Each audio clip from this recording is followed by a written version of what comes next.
Salut, c'est Étienne Tremblay de la machine à mixer, nouvellement marié. Vous pouvez me féliciter dans les commentaires, les amis. Ça va me faire un grand plaisir.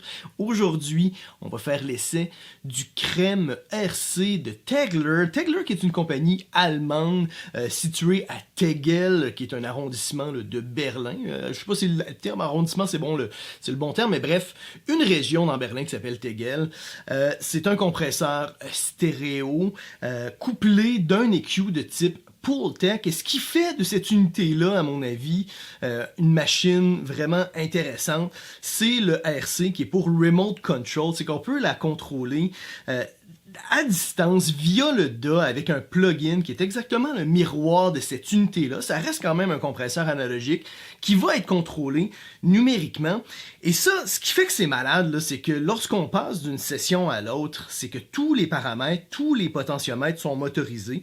Ils vont se replacer à l'endroit où c'était d'une session à l'autre. Évidemment, les contrôles de bypass, les low-cut, la fonction de mettre les Q avant ou après le compresseur, tout ça, on peut faire des automations. Fait que ça ouvre la porte aussi à des automations qui vont être super complexes sur une machine analogique. Fait que pour moi, c'est vraiment un game changer parce que ce qui fait de nos jours que beaucoup de professionnels travaillent in the box, c'est la rapidité, la facilité, la simplicité. Puis, lorsqu'on a beaucoup de matériel analogique, c'est quand même compliqué de prendre des photos puis de resetter à chaque fois d'une session à l'autre comment était ajusté notre matériel analogique. Et des fois, c'est très difficile d'être super précis. Fait que là, ce qui est intéressant sur cette nouvelle version-là, parce que le crème, ça fait 10 ans que c'est sur le marché, c'est que la nouvelle version, les potentiomètres ne sont pas avec des coches, c'est complètement sweepable. Fait qu'on a beaucoup plus de précision, vu qu'on peut avoir justement un total recall numérique qui va se faire lorsqu'on passe d'une session à l'autre. Fait que bref, c'est beaucoup pour cette raison-là que moi j'ai contacté Tegeler pour leur demander de m'envoyer une unité pour que je puisse l'essayer. Là, je vais vous avouer que j'ai vraiment un gros problème parce que j'aime beaucoup l'unité. Au Canada, ça se vend comme 3200 $ canadiens. En Europe, c'est plus abordable, évidemment, parce que c'est un produit allemand. On est dans les 2000 €. Moi, je trouve que le rapport qualité-prix est quand même assez hallucinant, surtout en regard du fait que tout ça est motorisé et remote control. Mais, encore une fois, si ça sonne pas, c'est pas intéressant. Fait que on va l'essayer ensemble. On va l'essayer, évidemment, sur une chanson. Son but premier, c'est vraiment de mettre ça sur le Mixbox. On peut l'utiliser, évidemment, sur des sous-groupes. On pourrait le mettre sur la batterie, la voix, etc. Puis on pourrait même l'utiliser en recording. Il n'y a rien qui nous empêche de brancher un microphone dans un des channels, puis de compresser, d'égaliser une voix, par exemple. Là, et ça pourrait tout à fait se faire. Là. Fait que, mais encore une fois, c'est comme un bus compressor. Le compresseur, c'est un compresseur VCA. Très comparable, très similaire à des bus compressors de SSL, autant au niveau des fonctions que de la sonorité, comme vous allez l'entendre.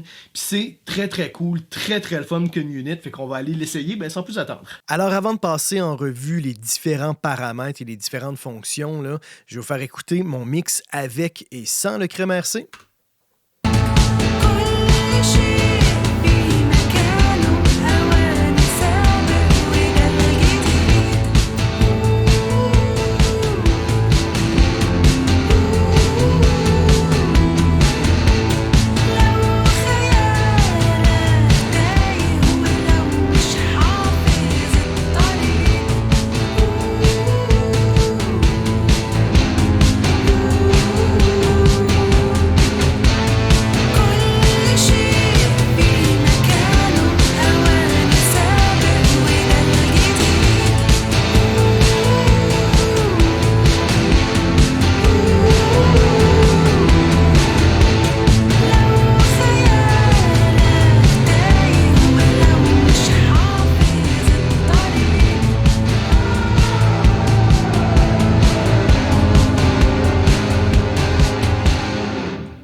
Alors, comme vous l'entendez, ça sonne vraiment très bien. C'est très smooth. L'EQ, on peut le pousser quand même pas mal. Puis d'ailleurs, l'EQ, c'est uniquement un shelving dans les basses puis un shelving dans les hautes. C'est uniquement un boost. Fait qu'on n'a pas les fonctions de boost puis de cut là, classiques des Pultec. À mon avis, c'est pas grave. En session de mastering, puis lorsqu'on finalise un mix, faut toujours réouvrir les hautes, faut toujours donner un peu de présence aux basses avec un EQ. Fait que c'est des fonctions qui sont essentielles, puis cet EQ-là le fait vraiment très bien. Là. Comme dans le contexte de cette pièce-ci, j'avais donné peut-être 1 dB à partir de 180 environ, là. Puis je trouvais que ça faisait juste ramener un peu de rondeur, et j'avais donné une petite ouverture vraiment dans le top, vraiment très subtile. Mais encore une fois, on peut le pousser si on veut faire ça. Si on veut torcher ça, c'est possible. Si par exemple on utilisait ça sur le boss de la basse, on pourrait vraiment colorer le boss de la batterie aussi, évidemment. Pour les voix, si on amène le shelving plus haut, on peut vraiment donner du corps aux voix de façon très musicale. Pour les hautes, c'est la même chose. Si je vais là, vraiment dans le top, là, ici, vous voyez, puis ça d'ailleurs dans mes premiers tests, moi je l'ai overpoussé dans bien des situations. Je poussais trop les hautes fréquences là, parce que ça sonne bien.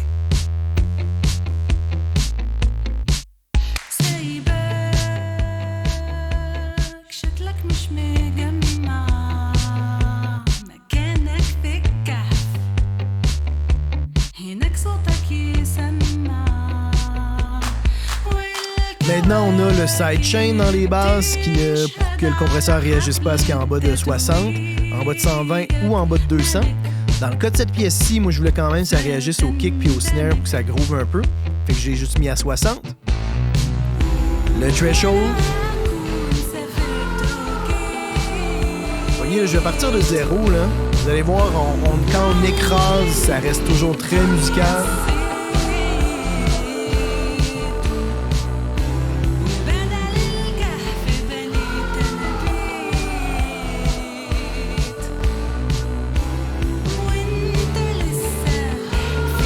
Encore une fois, c'est facile de trop le pousser. La vitesse d'attaque.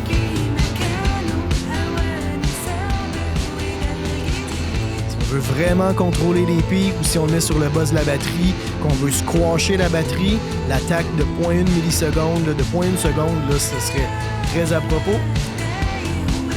Dans le contexte de mastering, on va souvent plus à être, je vous dirais, entre 10 et 30 millisecondes. 30, 10 et 30, oui, c'est ça, millisecondes, mais je viens. Et c'est 0.1 milliseconde en passant, c'est pas 0.1 seconde. Là, je me suis embourbé la langue, si je peux dire.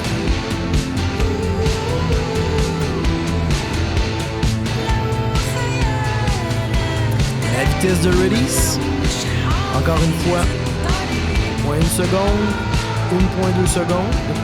Là, on n'est pas dans les millisecondes dans ce cas-ci. La fonction auto, qui est assez stupid proof, là, je vous dirais. Si vous savez pas trop comment setter le compresseur, le auto, ça va le faire.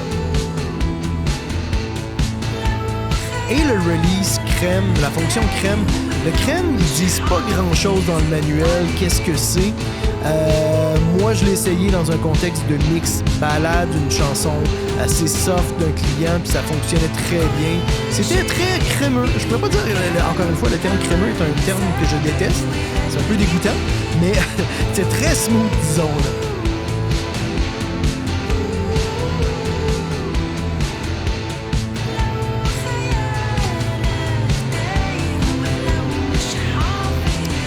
Le ratio, ce qui est très cool avec les ratios, c'est que plus on va augmenter le ratio, plus le nid va s'adapter. On a un nid qui va être très soft à 1.5, puis plus on monte, plus le nid va devenir hard, plus, dans le fond, le compresseur va agir principalement sur les pics de dynamique, puis c'est à 1.5, vraiment, il va travailler sur pas mal l'ensemble du spectre. Là, la transition entre les passages non compressés et compressés va se faire très smooth, fait que même les passages moins forts vont avoir un petit peu de compression, fait que ça, très, très cool. Puis encore une fois, plus on monte, plus ça va vraiment être les pics en dynamique.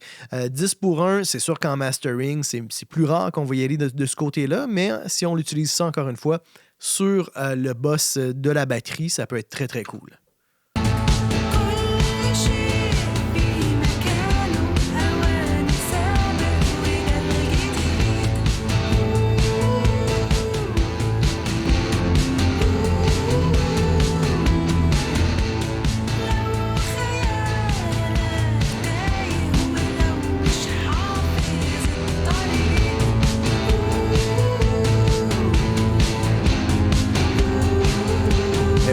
contexte de mastering, disons un 4:1 comme ça, si on augmente un petit peu là, le threshold, je vais ralentir l'attaque.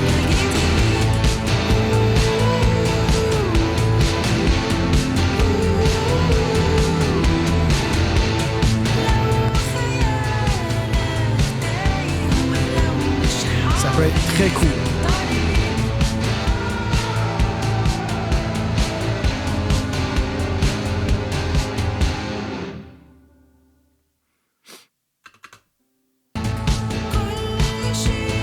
Et finalement, la fonction là, de mettre les Q avant le compresseur ou après le compresseur. Je vais juste réajuster. Là, je vais revenir à mon preset là, de base. On peut sauvegarder ici nos différents presets. C'est très subtil la différence entre les Q avant et après le compresseur. En général, je trouve ça un petit peu plus rond et un petit peu plus musical avec les Q avant le compresseur.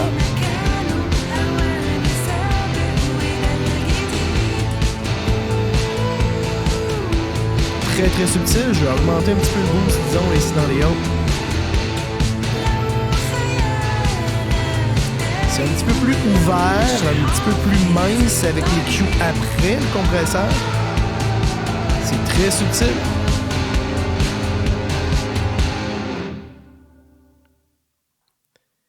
Et puis encore une fois, là, je vous parlais de des automations. Moi, ce que je trouve intéressant, c'est qu'on peut faire vraiment plein de modifications sur plusieurs paramètres. Si on n'est pas certain de l'approche la plus intéressante, je pourrais, disons, aller sur le A ici, de dire, OK, je vais peut-être faire mon boost de haute un petit peu plus bas en fréquence, mais je vais réduire le boost, je vais ajuster le niveau de sortie. Je pourrais décider, même chose, disons, dans les basses, d'essayer une approche différente, de booster peut-être plus le low-end, de changer, par exemple, la vitesse d'attaque, la ralentir, peut-être le mettre le release en auto, puis mettre ça à 1.5. Et puis là, pendant que ça roule, je peux faire vraiment un AB entre les deux, très rapide. Là, c'est sûr que les potentiomètres prennent un temps avant de se replacer, mais le changement sonore se fait instantanément. Disons, là, je vais abuser sur mon boost, vous allez bien l'entendre, ce changement-là qui se fait rapidement, là.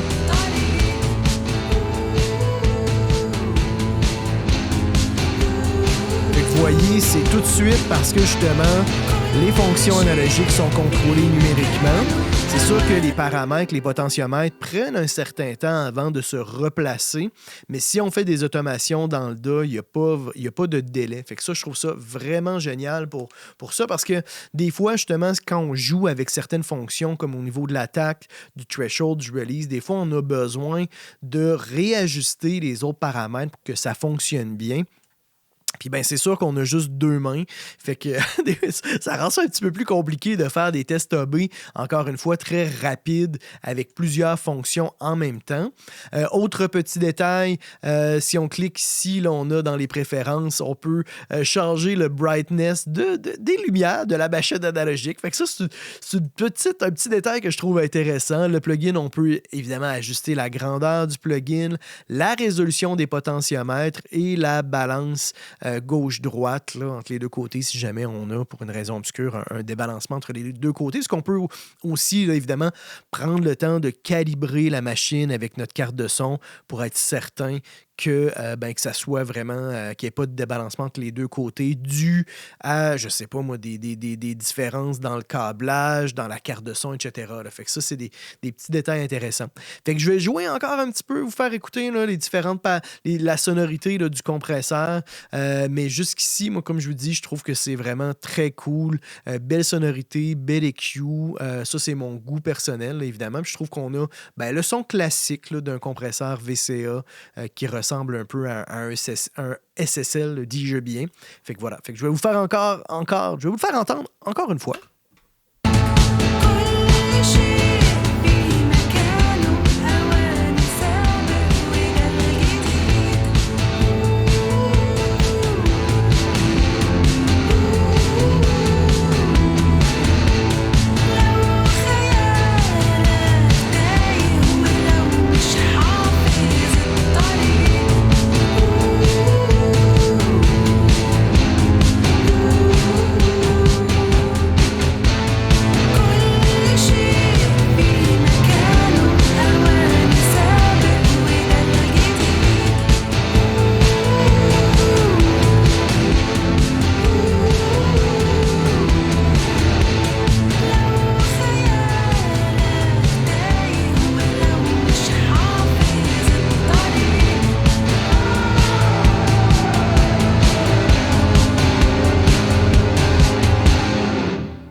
smooth, comme vous pouvez l'entendre. Hein?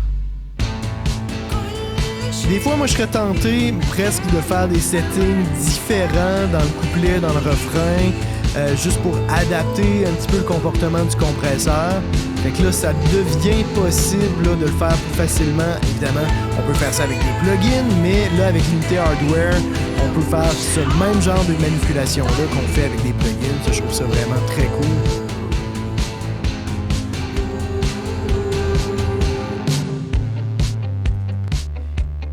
Et puis, en terminant, moi, la seule chose que j'aurais aimé avoir, c'est de pouvoir, par exemple, double-cliquer sur iBoost ou sur le release, puis d'avoir une donnée qu'on puisse, que ce soit possible d'entrer avec le clavier, disons, 0.1 seconde, 1 seconde, puis que le paramètre s'ajuste. Fait que ça, c'est un petit détail. C'est sûr que c'est peut-être quelque chose qui est très difficile à implémenter, c'est peut-être compliqué, c'est peut-être que ça ne fonctionne pas avec la relation numérique puis analogue, je sais pas, là, j'ai aucune idée, mais bref, ça aurait été, puis peut-être que ça complexifie beaucoup là, justement la calibration des moteurs avec le software. Je sais pas, j'en ai aucune idée. Bref, ça aurait été un petit détail que j'aurais trouvé intéressant.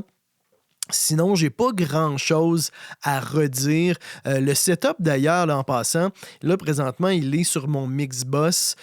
Comme ça, ici, là, on a le plugin. J'ai l'insertion ici de Cubase que j'ai setupé avec les connexions, tout simplement en allant dans External Effect et en plaçant, en assignant les bonnes sorties puis les bonnes entrées pour l'envoi puis le retour. Là, il est connecté en Ethernet à mon router, puis mon router est connecté à l'ordinateur. Fait qu'automatiquement, la connexion s'est faite entre les deux. Fait que c'est super simple au niveau du setup. C'est un petit peu plus compliqué si on le connecte directement au Ethernet de l'ordinateur, mais bon, ils ont un petit feuillet, là. Puis moi, je l'ai fait, cette étape-là, avant de trouver un deuxième câble Ethernet là, chez nous. Là. Mais je l'ai fait au début. C'était un petit peu plus compliqué au niveau du setup quand on le branche directement à l'ordinateur. Mais sinon, une fois qu'il est connecté au routeur, puis le routeur connecté à l'ordinateur, la connexion, le lien entre les deux se fait automatiquement. Fait que jusqu'ici, c'est super simple, c'est super stable. J'ai pas eu de problème. Après, on va voir évidemment dans le temps. Là. Puis, il y a cette switch on-off-là qui change absolument rien, que j'ai pas trop compris pourquoi on pouvait fermer la lumière du plugin.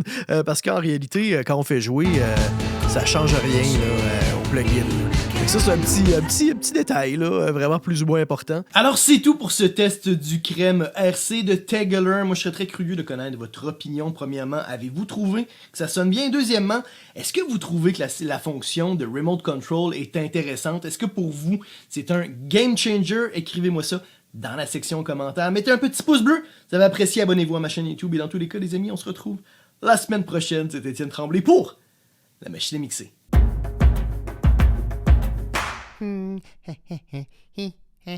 Abonne-toi. N'aie pas peur. Allez, clique. Abonne-toi.